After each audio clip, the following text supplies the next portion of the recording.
Three more voice. Clap once. Clap twice. Clap 3 times. They say those who cannot learn from history are doomed to repeat. So it must be the case that he who wrote history wanted a rendition, regurgitation, relapse, or repeated mistakes, because all I see when I watch the news are headlines that match the chapter titles of my high school history textbooks. Worlds and war and Western thinking run on repeat like broken records. Eurocentric euphemisms like Western expansion, exploration, manifest destiny, and spreading democracy are just tactful translations from the truth as slave trade, colonists, imperialism, exploitation of your natural resources, and a bad excuse for U.S. military. Americans play this red, white skin, blue Superman, serious savior mentalities. Third world nation being left with nothing but privileged lands, broken homes, and false promises of American dreams. U.S. history textbook are written like a bad version of Lord of the Rings, and I've been bored since the first book. America's Frodo Baggins, Uncle Sam is Gandalf, and the evil Sauron is made out to be every youth of color with the hoodie, skittle, and iced tea, men and women in a hijab or turban, or someone with the family crest on their chest. Gang validated is a thug-related tattoo. World history is just American propaganda. Last year's communist is this year's terrorist. The blatant bastardizing of brothers of color just to beat them down. So maybe history doesn't repeat itself, but it sure does rhyme a lot.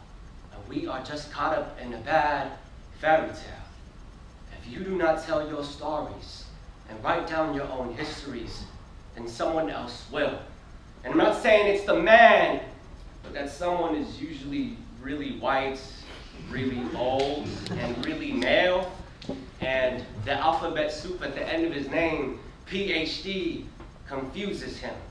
Confuses what he understands to be facts is really just a glorified opinion. So please, sir, expert your way out on a wrongful omission. Please tell my young students that my people, Vietnamese people, is more than just 2 textbook pages about a war. But we're a peoples, a cultures, a way of life. Please tell my Hmong students that their people's history in helping the US CIA in the secret war, why is it still a goddamn secret and no one knows about it? We must reclaim the history that has yet been told to us. And if hypocritical historians can predict spread on this racist rundown of biased narrative, then I can too. So from now on, the migration of Vietnamese people to America since the fall of Saigon should now be known as manifest beautification, because God damn it, we look good. And this post-racial myth that believes that we are all the same and out of beautiful diversity of many different called melting pot of America, that makes no sense. So we might as well just call it funism, because you know, anything with a little bit of fun is always better. Right? And my mother is a real POW. Not a prisoner of war, but being in a refugee camp for 8 months, she was in a prison among warriors. We will write our own stories. We will make our own histories.